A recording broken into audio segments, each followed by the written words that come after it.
Assalamualaikum warahmatullahi wabarakatuh. Kawan, sebelum Anda memulai aktivitas hari, kita ikuti kajian syarat hikmah Dialog Fajar. Assalamualaikum warahmatullahi wabarakatuh. Alhamdulillah, senang sekali kawan, pagi ini saya Fitriana Ayu kembali hadir di program Dialog Fajar kerjasama Suara Surabaya Media dengan Pesantren Al-Quran Nurul Falah. Kawan, kalau kita menjadi sosok yang dicintai itu pasti sukacita ya. Nah, apakah kita ini termasuk orang-orang yang dicintai Allah? Pagi ini sudah hadir di studio Suara Surabaya ada Ustadz Mim Saiful Hadi. Assalamualaikum Ustadz. Waalaikumsalam warahmatullahi wabarakatuh. Alhamdulillah, sehat ya Ustadz? Alhamdulillah sehat luar biasa. Alhamdulillah, Allahu Akbar ya. Ini Ustadz Mim ini juga satu di antara yang ditunggu, dicintai pendengar Dialog Fajar nih Ustadz. Alhamdulillah. Alhamdulillah. Ya. Ustadz Mim, supaya kita menjadi hamba yang dicintai Allah, atau siapa sih Ustadz yang orang yang dicintai Allah itu? Monggo Ustadz Mim. Iya, terima kasih Mbak Ayu, terima kasih kawan-kawan semuanya. Mari terlebih dahulu kita mengucapkan syukur kehadirat Allah Subhanahu wa Ta'ala atas semua yang telah diberikan kepada kita, sehingga pagi hari ini kita bisa berjumpa, bertemu meski hanya sebatas suara saja. Salawat dan salam tersanjung kepada junjungan kita Rasulullah Muhammad Sallallahu Alaihi Wasallam beserta keluarga dan para sahabat semuanya. Mbak Ayu dan kawan-kawan semuanya, sepertinya kalau saya menyebut kata cinta itu daya magisnya itu, wah daya magis ya. Mesem gitu Ustaz. Kata yang sangat indah. Iya. Baru mendengar kata cinta loh ya, ini belum yang lain-lainnya. Iya. Imajinasi kita melambung, melayang, beragam-ragam keindahan ya, perasaan kita membuncah penuh kesenangan itu ya. Itu ketika kita mengucap kata cinta. Dan memang Allah menciptakan cinta dalam kehidupan manusia, dalam kehidupan kita. Memang bukan main-main ya. Makhluk berupa perasaan cinta itu yang kemudian istilah kita cinta ya, nanti di negara lain, di bangsa lain dengan kata yang berbeda gitu ya, tetapi pasti memiliki makna yang sama, yaitu senang, kemudian bahagia, diliputi keindahan gitu ya, dalam diri setiap jiwa, hati, pikiran setiap manusia. Nah, itu benarnya. Sekarang ini coba kita bayangkan yang mencintai kita ini yang maha memiliki cinta. Masya Allah. Kalau dicintai sama manusia kan saya ono karepe Mbak Ayu. Oh iya. Kan sering kali gitu ya. Kalau kita mencintai sesama manusia ini kan sedikit, walaupun hanya sedikit itu ya, pasti masih ada maunya, ada karepnya itu, ada harapannya lah, ada kepentingannya. Tetapi kalau sudah Allah yang mencintai kita ini kan pasti merupakan cinta yang dahsyat, cinta yang tak terbandingkan, keindahannya, kenikmatannya, semua dimensi cinta tergabung dalam satu kata, yaitu cinta Allah atau cintanya Allah.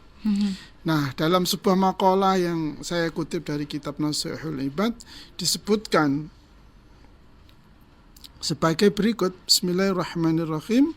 Ahabbul ibadi ilallahi ta'ala anfa'un nasi linnas. Dalam makalah ini disebutkan bahwa hamba-hamba yang paling dicintai Allah Ta'ala adalah orang yang paling bermanfaat untuk manusia.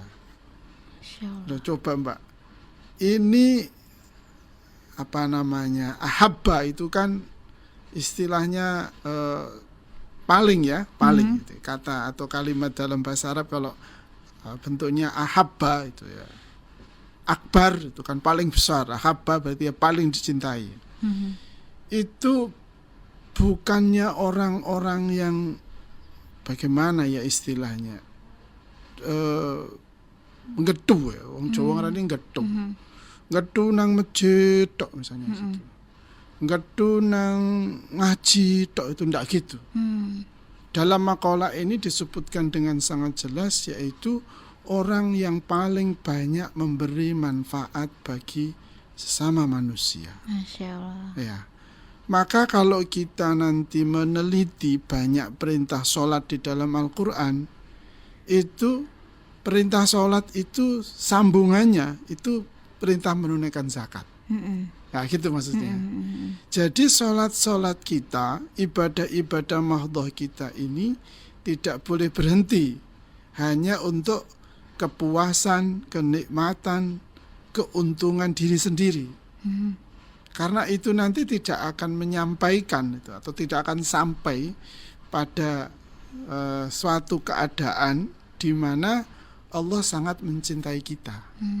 Apabila ibadah-ibadah mahdhah kita itu berhenti, tidak dilanjutkan pada anfa'u linnas, yaitu memberi paling banyak kemanfaatan bagi sesama manusia.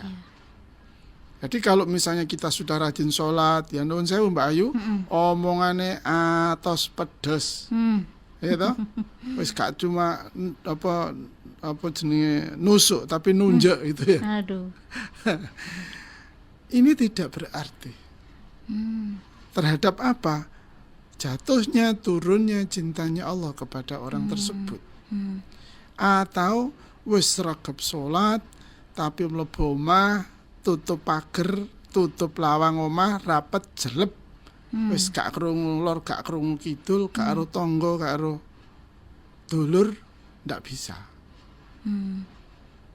Atau rajin salat tetapi apa istilahnya, korupsian gitu. A'udzubillahi min dzalik ya. Dengan mudahnya, dengan senangnya, ya, atau bahkan dengan bangganya, ya, dia malah membuat kerusakan, membuat kerugian, kemadharatan bagi kehidupan. Itu kenapa? Ya, karena dia tidak punya cita-cita, tidak punya mimpi, ingin mendapatkan curahan cinta yang paling tinggi dari Allah. Nah, kawan-kawan, kalau kita kepingin mendapatkan curahan cinta paling tinggi dari Allah, ya kita harus anfa'ul linnas. Kita harus menjadi orang yang paling bermanfaat bagi sesama manusia. Ini pondasi, ini penting dalam menjalin hubungan kita dengan Allah. Allah ini kan sudah mencintai kita ini. Kita sudah diberi hidup tanpa kita minta. Allah memberi kita kenikmatan yang kita tidak bisa menghitungnya. Ini cinta biasa ini. Ya itu ya. Ini pemberian standar yang diberikan kepada siapa saja, pokoknya menungso urip nang donya dikai kabeh wis. Gak peduli wis pokoke kabeh. Nah, tetapi siapa-siapa yang di antara kita yang telah mendapat curahan kenikmatan yang standar ini, yang biasa-biasa ini, biasa-biasanya kayak ngene ya Mbak ya. Ya Allah, iya Ustaz. Saya bisa bersapa tegur dengan Mbak Ayu pagi hari ini ya. Kawan-kawan bisa bergegas bersiap untuk pergi gitu ya. Anak-anak kita mulai bangun, kita persiapkan untuk ke sekolah. Ini kan sudah mulai masuk sekolah kan anak-anak kita ini kan. Ini kan adalah kenikmatan yang diberikan Allah kepada kita sebagai bentuk cintanya Allah kepada kita. Tetapi sekali lagi ada kecintaan Allah kepada kita yang melebihi dari yang apa kita dapatkan sekarang ini. Kapan mendapatkannya? Apabila kita mau menjadi manusia yang paling bermanfaat bagi kehidupan. Jadi ojo cuek Mbak Ayu, ojo ego Mbak Ayu, ojo pelit, itu kan ya. Ojo medit itu ya. Omong saomong ya ojo gak mikir perasaane konco ya. Omong saomong ojo gak mikir perasaane tonggo gitu kan. Kenapa begitu? Karena setiap ucapan kita, ini baru ucapan ya, kita pikirkan, kita pertimbangkan, kita perhitungkan apa manfaat yang akan diperoleh orang lain dari apa yang kita ucapkan. Nah itu Ustaz. Ya. Supaya kita tahu kita ini manfaat atau belum itu dari mana, Ustadz Mim? Pertanyaannya Mbak Ayu ini mesti wapi, seneng aku. Gitu ya tadi. Iya, Mbak Ayu. Iya, benar Mbak Ayu. Jadi kapan kita mengetahui bahwa kita ini menjadi orang yang paling bermanfaat? Sederhana sekali.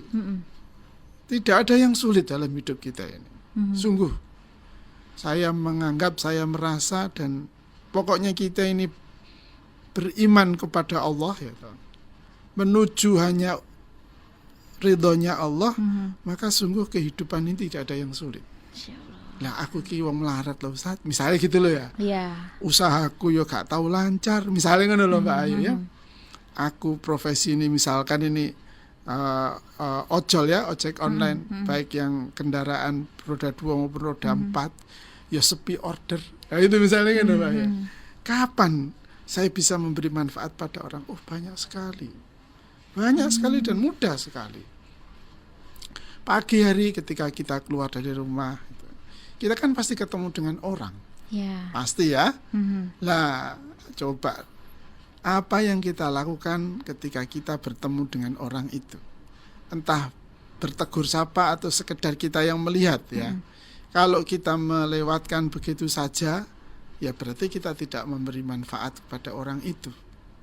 Atau malah sebaliknya, ketika kita bertemu dia, pikiran buruk yang muncul. Nah, kan gitu ya Mbak Ayu. Paling sederhana ketika ketemu dengan orang di pagi hari ketika kita keluar dari rumah ini, kita doakan dia. Nah, kita doakan dia. Misalnya dia berkendara, semoga selamat. Nah gitu. Kita ketemu sama Melijo ya, Melijo Mbak Ayu ya. Melijo. Ya Melijo, muga-muga dagangannya laris. Loh, kan sudah memberi manfaat kita. Syukur-syukur ketika bertemu kita menyapa. Assalamualaikum. Loh, mas ndongakno selamat. Loh, itu apa namanya? Aktivitas harian kita yang sesungguhnya gampang, gak butuh bondo ya, gak butuh tenaga ringan, tapi pasti memberikan dampak yang luar biasa bagi diri kita dan kehidupan kita. Belum yang lain-lainnya ya, kan sudah kita bahas menyingkirkan duri dari jalan, halangan di jalan, kan itu sudah manfaat yang kira-kira butuh ya tenaga yang lebih ya. Tapi tenaga yang kecil, yang sederhana, hanya membutuhkan kemauan dan kepedulian kita. Mau tapi nggak peduli kan juga iso itu ya. Sehingga setiap orang yang kita temui, disapa aja belum, tapi dia sudah mendapatkan manfaat dari kita. Kan tidak ada yang kelewatan, Allah mencatat kita Mbak Ayu. Nah, sehingga justru dengan itu, karena kita tidak mempertimbangkan, tidak memikirkan dan tidak berharap pada respon balik dari orang yang kita beri perbuatan baik itu, justru itulah sesungguhnya yang akan ngerok ya. Ngerok itu apa ya? Kalau ada buah yang bergelantungan terus kita goyang-goyangan dulu ya, pohonnya jatuh semua. Apa yang jatuh? Ya cintanya Allah kepada kita, yang melebihi sekali lagi cinta yang didapatkan oleh kita dibanding dengan orang di sekitar kita. Itu manfaat ya Ustadz ya. Loh, itu kan sudah bermanfaat yang paling sederhana. Nah, kalau ada yang sebutan kalau mendapatkan musibah itu juga bagian dari cintanya Allah kah ke kita Ustadz Mim? Oh, ini kalau konteksnya kita menerima musibah. Ya, konteksnya kita menerima musibah kan sudah pernah kita bahas juga kan, bahwa apabila kita menerima musibah, kalau kita merasa ini musibah dari kecintaan, kasih sayang dari Allah, maka pikiran kita kan jadi berbeda. Nah, pikiran kita menjadi positif kan. Nah, sehingga ketika kita mendapatkan musibah dan kemudian pikiran kita ini adalah ini kesempatan saya untuk mendekat kepada Allah, nanti akibat ikutannya tidak lain tidak bukan kemanfaatan bagi kehidupan akan muncul. Ya, kan ada orang itu kan senang dimintai tolong Mbak Ayu. Itu kan ya. Ada loh ya. Orang itu kalau dimintai tolong senang dia. Ustadz Mim ini ya. Ustadz Mim datang ke SS ya. Oh iya, siap gitu. Oh iya. Jangan buka rahasia, Pak ya. Menginspirasi Ustadz. Iya. Itu kan ada orang itu begitu. Jadi kalau ketika dia dimintai tolong itu ya, itu malah merasa lebih dihargai. Ditanyai tentang sesuatu. Padahal kita sudah tahu loh ya. Tapi kita ingin menghargai orang itu, kita bertanya pada dia menjawab walaupun kita sudah tahu, kita tanpa antusias dalam mendengarkan nasihatnya misalnya. Kan kita ini posisinya dapat musibah ya, dapat musibah.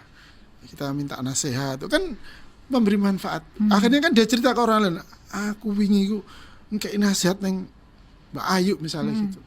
Mari tak kei nasihat, tolong dino berikutnya waras arek. Semangat, usaha ini mulai lagi loh. Itu kan memberi manfaat, kan itu. Padahal kita waktu itu sedang dalam keadaan terpuruk ya, dalam keadaan tertimpa musibah. Tetapi ketika kita memberi kesempatan saudara kita memberi nasihat, memberi masukan, dan kita menerima dengan penuh antusias ya, kita aku ki soro lapo sampean ngomong tok ya cok ngono rek.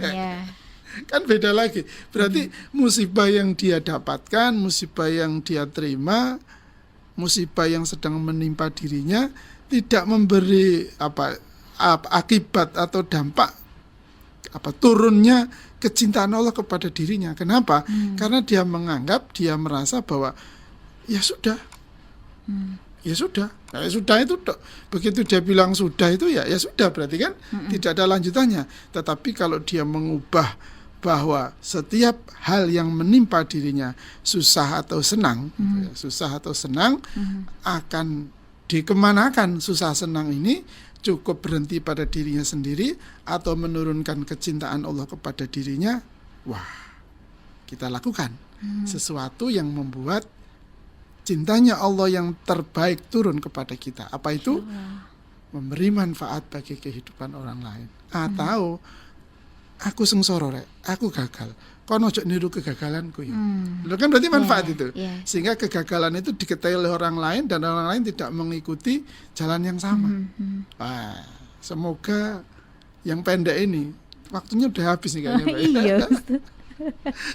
Aduh, asik sekali nih sebetulnya ya. Iya, semoga yang pendek ini menginspirasi ya. Amin, bahwa ayo kita semua menjadi orang yang berebut, berlomba memberi kemanfaatan, menebar kemanfaatan, membagi kemanfaatan bagi orang-orang di sekitar kita. Mengapa?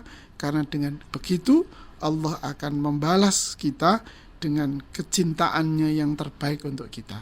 Dan orang-orang yang dicintai oleh Allah akan mendapatkan keindahan, kebahagiaan sebagaimana hakikat dari makna kata cinta itu sendiri. Wallahu a'lam bishawab, semoga bermanfaat. Amin, amin ya rabbal alamin. Terima kasih Ustadz Mim Saiful Hadi. Sama-sama. Memang Ustadz kalau ngomongin cinta itu Masya Allah nggak kerasa ya Ustadz. Ini mau debat berapa seri nih? Menang. Boleh Ustadz. Semoga kita menjadi orang-orang yang dicintai Allah Subhanahu wa Ta'ala. Amin, amin ya rabbal alamin. Baik kawan, saya Fitriana Ayu dan juga Ustadz Mim Saiful Hadi pamit. Terima kasih ya. Wassalamualaikum warahmatullahi wabarakatuh. Waalaikumsalam warahmatullahi wabarakatuh. Program Dialog Fajar yang baru Anda simak kerjasama Suara Surabaya dan Pesantren Al-Quran Nurul Falah Surabaya, lembaga dakwah yang amanah, profesional, dan berbasis Al-Quran. Pesantren Nurul Falah mencetak guru-guru Al-Quran dengan metode tilawati dan tahfidz Al-Quran. Informasi dan pemberian donasi hubungi 031 828 1278 atau nurulfalah.org. Wassalamualaikum warahmatullahi wabarakatuh.